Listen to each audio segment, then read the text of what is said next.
This video is just for entertainment purpose. Everything said in this video doesn't mean to hurt anyone. Enjoy. Hello guys, mission news में आप लोगों का स्वागत है। आज हम वीडियो की शुरुआत करेंगे दीदू के ड्रामे से। जी हाँ, दीदू जो हमारी हैं वो बहुत ही ज़्यादा ड्रामे करती हैं। उनसे बड़ी ड्रामेबाज तो आई थिंक कोई हो ही नहीं सकती।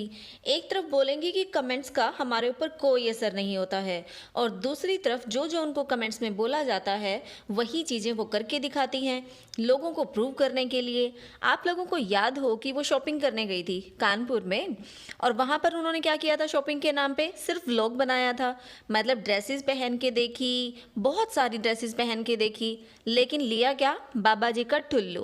तो लोगों ने उनसे कहा कि क्यों जाके शॉपकीपर्स का भी टाइम वेस्ट करती हो, राइट? अपने व्लॉग्स बनाने के लिए तुम उनके कपड़े पहन पहन के देखती हो। तो भैया जो ये मैडम बोलती है इन पे कमेंट का असर नहीं होता, इन पे उन कमेंट्स का असर हुआ। इन्होंने स्पेशल एक फिर से व्लॉग बनाया कि देखो मैंने इतने सारे कपड़े खरीदे हैं, मैं जब भी जाती हूँ कुछ ना कुछ लेके आती हूँ, और इसीलिए आज मेरे पास कपड़ों का भंडार लगा हुआ है। तो चलिए अभी हम लेटेस्ट भी बातें कर लेते हैं। अभी ये गई हुई थी अपने मायके प्लस ससुराल, कुछ भी कह सकते हैं, मतलब मायके में ही गई हुई थी। तो लोग इनको बोलते हैं कि मायके में तुम इतना काम करवा रही हो, थोड़ा सा काम अपने ससुराल में भी करवा दिया करो। इतना तुम मायके में रहती हो, ससुराल भी वही है, तो कभी कभी ससुराल भी चली जाया करो। मैडम बोलती हैं कमेंट्स का असर नहीं होता ना, बिल्कुल भी नहीं होता कमेंट का असर, लेकिन कमेंट का असर होता है। इसीलिए ये दीदू जो हैं ससुराल जाती हैं स्पेशल सिर्फ और सिर्फ कमेंट्स की वजह से। तो भैया जब कमेंट्स का इतना असर होता है तो काहे बोलती हो कि कमेंट का असर नहीं होता, कमेंट का असर नहीं होता? हो ना तुम ड्रामेबाज। अब देखो, ये कहती हैं कि मुझे अपनी सासू माँ की बहुत ज़्यादा परवाह है, मैं उनसे बहुत प्यार करती हूँ, लाइक माई मम्मा, मेरी मम्मा की तरह मैं उनसे प्यार करती हूँ, दोनों को इक्वल समझती हूँ, ब्ला ब्ला ब्ला, बहुत बातें बोलती हैं। अब जब लोग इनको बोलते हैं कि तुम अपनी सासू माँ से इतना ही प्यार करती हो, तो फिर तुम उसके साथ टाइम स्पेंड क्यों नहीं करती? वहाँ पर जब जाती हो तो सारा दिन अपने मायके में क्यों रहती हो? तो मैडम कहती है वहाँ पे ना घर छोटा है, उसमें मैं रह नहीं सकती, मतलब अपने जेठ की और अपने ससुराल वालों की खुद ही बुराइयाँ कर देती हैं एक तरीके से। मतलब अच्छी भी बनी रहूँ और बुराइयाँ भी कर दूँ कि मेरे लिए वहाँ स्पेस ही नहीं है। तो अभी कहती है स्पेस तो बन जाएगा, लेकिन है ना, मैं उनके कंफर्ट जोन में नहीं घुसना चाहती, जेठ जेठानी के। उनका नया घर बन जाएगा, फिर हम अपने मम्मी पापा के पास जाके रहा करेंगे। तो चलिए, ये तो बात हुई एक तरफ की।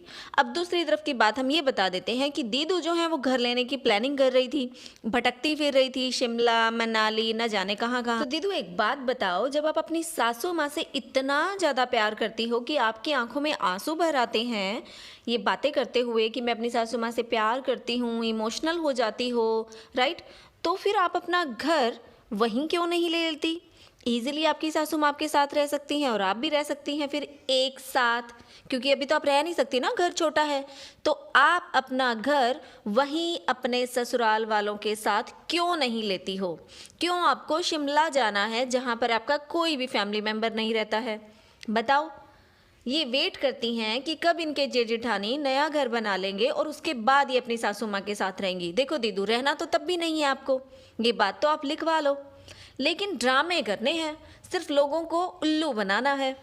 तो गाइज बस इतना ही कहना चाहेंगे कि दीदू अभी जो कानपुर पहुंचकर ये इमोशनल ड्रामे किए हैं ना उन्होंने पिछले व्लॉग में, उस पे मत जाना बिल्कुल भी, क्योंकि ये सिर्फ और सिर्फ मगरमच्छ के आंसू बहा रही हैं और कुछ भी नहीं है। अब आप टाइटल ही देख लीजिएगा, क्या टाइटल डाला उन्होंने? खुशखबरी। कौन सी खुशखबरी भैया? ये कहती हैं खुशखबरी यहाँ आते ही। तो कौन सी खुशखबरी मिल गई?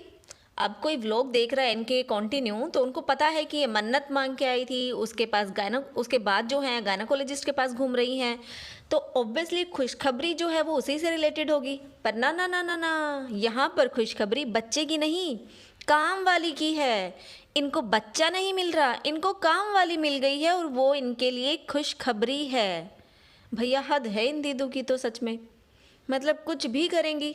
लोगों को उल्लू बनाने के लिए ऐसा ऐसा टाइटल डाल दिया इन्होंने कि खुशखबरी यहाँ आते ही। तो खुशखबरी सिर्फ इतनी ही थी कि एक काम वाली छोड़ के चली गई और दूसरी काम वाली इनको मिल गई। एक और बात, इन मैडम ने एक बार अपने एक ब्लॉग में कहा था कि ये किसी को भी आंटी अंकल ये कहकर नहीं बुलाती हैं, सर और मैडम कह के बुलाती हैं ताकि उनको बुरा ना लगे। पर गाइज आप लोगों ने नोटिस किया है इनकी सारी काम वाली इनको आंटी ही लगती हैं, चाहे वो इनकी एज की क्यों ना हो, सबको ही आंटी बुलाती हैं। तो भैया आपका सर और मैडम वो सलीका कहाँ गया? ऐसे तो ये दीदू बड़ा बोलती हैं कि इनकी काम वाली नहीं है, इनके लिए फैमिली मेंबर है, बिल्कुल परिवार के जैसे मिल बांट के काम करते हैं ये लोग। लेकिन वो सर और मैडम जो आपको यूज़ करना है तो वो बाहर वालों के लिए यूज़ करना है, राइट? घर पे जिसको आप फैमिली मेंबर मानती हो अपनी काम वाली को, उसको आंटी आंटी बोलती रहती हो, चाहे वो आपसे छोटी ही क्यों ना हो या फिर आपके एज की हो या फिर 2-4 साल बड़ी हो, तो क्या आप उसको आंटी बोलने लग जाएंगी? पर इन मैडम को हमेशा सिर्फ आंटी वर्ड ही याद आता है उस फैमिली मेंबर के लिए। तो चलिए गाइस आगे बढ़ते हैं प्रीतो पर। प्रीतो भी इनकी हाँ में हाँ मिलाती हुई बोल रही थी कि हाँ हमारे ऊपर कमेंट्स का कोई असर नहीं होता। प्रीतो नहीं होता तो आपने टाइटल क्यों डाला कि मायके आके काम वाली बन जाती हो? एक तरफ तो ये लोग ये दिखाते हैं कि हम लोगों में इतना प्यार है कि आप लोग कुछ भी कमेंट करो, हमारे ऊपर इसका रत्ती भर भी फर्क नहीं पड़ता है, और दूसरी तरफ कमेंट्स का इतना असर पड़ता है कि ये लोग उसी को टाइटल तक बना डालते हैं। वाह भाई वाह। तो इन्होंने प्रूव करने की कोशिश की कि मैं काम तो ससुराल में करती हूँ, वहाँ पे मुझे जो है कोई लोग कमेंट नहीं करता कि तुम यहाँ काम करती हो। ससुराल में मैं काम करती ही नहीं हूँ, थोड़ा बहुत कर लेती हूँ, उसमें सारे मुझे बोलने लगते हैं मैं काम वाली बन जाती हूँ क्योंकि मेरे बाल खराब होते हैं।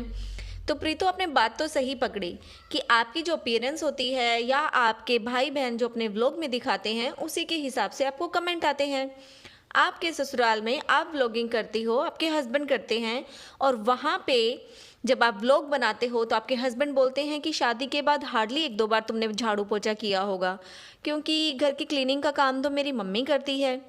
और जब आप लोग व्लॉगिंग कर रहे होते हो उस टाइम आपकी सासू माँ किचन में ही नज़र आती हैं, तो वहाँ कौन कितना काम करता है ये सबको नज़र आता है, इसीलिए कोई नहीं बोलता कि आप ससुराल में भी काम करती हो। बाकी ठीक है तुम ससुराल में भी काम करती होगी, ऑब्वियस है, लेकिन शायद उतना नहीं करती होगी जितना मायके में करती हो, क्योंकि ससुराल में तो आपको व्लॉगिंग के लिए पूरा टाइम मिल जाता है। जब आप व्लॉगिंग करते हो तो आपकी सासू माँ घर का काम कर रही होती हैं, लेकिन जब आप अपने मायके जाती हैं तो आई थिंक आपको वहाँ पर व्लॉगिंग का भी टाइम नहीं मिलता। इतने दिनों तक आपके वीडियोज़ ही नहीं आते थे क्योंकि आप क्वालिटी वाला टाइम स्पेंड कर रहे होते थे, और वो किस तरह की क्वालिटी वाला टाइम था वो तो सबको पता है। समझ रहे हो? समझ रहे हो आप? समझ रहे हो ना? हाँ भाई हाँ, हमको तो सब समझ में आता है। अगर किसी को नहीं समझ आता तो वो प्रीतो हैं। अब प्रीतो देखो, तुमने 2 कोलाज बनवाए थे, एक अपने ससुराल वालों के लिए, एक मायके वालों के लिए। ससुराल वालों ने तो वो दीवार पे लगवाया है, अच्छे से सजाया है, राइट?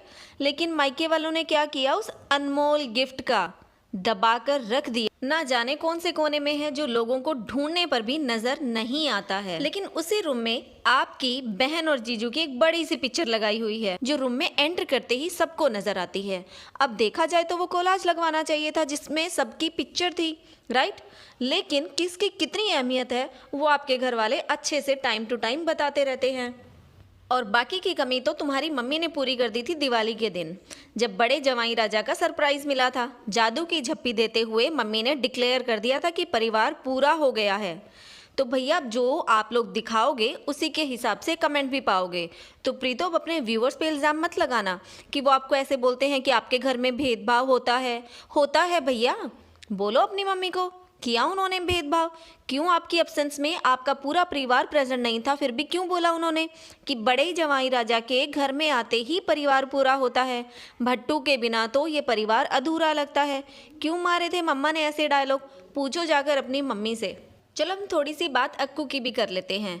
अक्कू, जब आपका बेटा अपने नानके जाता है तो आपको उनकी बड़ी याद आती है, राइट? आप तो बड़ा मिस करते हो, एक दिन भी उसके बिना नहीं रह सकते हो। मतलब जब भी प्रीतो अपने मायके आती थी तो आप ये वाले डायलॉग मारते थे, राइट? और आप इवन यहाँ तक भी बोलते थे कि आपका बस चले तो आप जाने ना दो। लेकिन प्रीतो आपकी सुनती नहीं है, इसीलिए प्रीतो अपने मायके बार बार चली जाती है। तो अब ऐसा क्या हो गया कि आपने खुद से बोला कि जाओ प्रीतो, अपने मायके जाओ, वो भी 1-2 दिन के लिए नहीं जाना, 2-3 महीनों के लिए जाओ। क्यों भैया, ऐसा कौन सा खजाना मिलने वाला है आपको कि आपने अब खुद डिसाइड किया कि आपकी वाइफ 2-3 महीने के लिए आपके बच्चे को आपसे दूर रखे?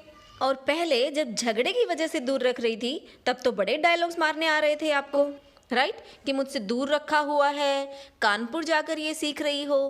तो अब कौन सिखा रहा है बताओ? अपने उस पीछे का राज भी तो बता दो कि उसमें तुम्हारा क्या फ़ायदा छिपा हुआ है, क्यों भेज रहे हो अपनी वाइफ को वहाँ पर? जल्दी बताओ, क्योंकि हमें तो समझ आ चुका है। मैंने अपने व्यूअर्स को भी कल की वीडियो में ऑलरेडी बता दिया है कि आप अपनी वाइफ को क्यों भेजना चाहते हो मायके। जिन्होंने उस वीडियो को नहीं देखा है वो जल्दी से जाकर पिछली वीडियो देखिएगा।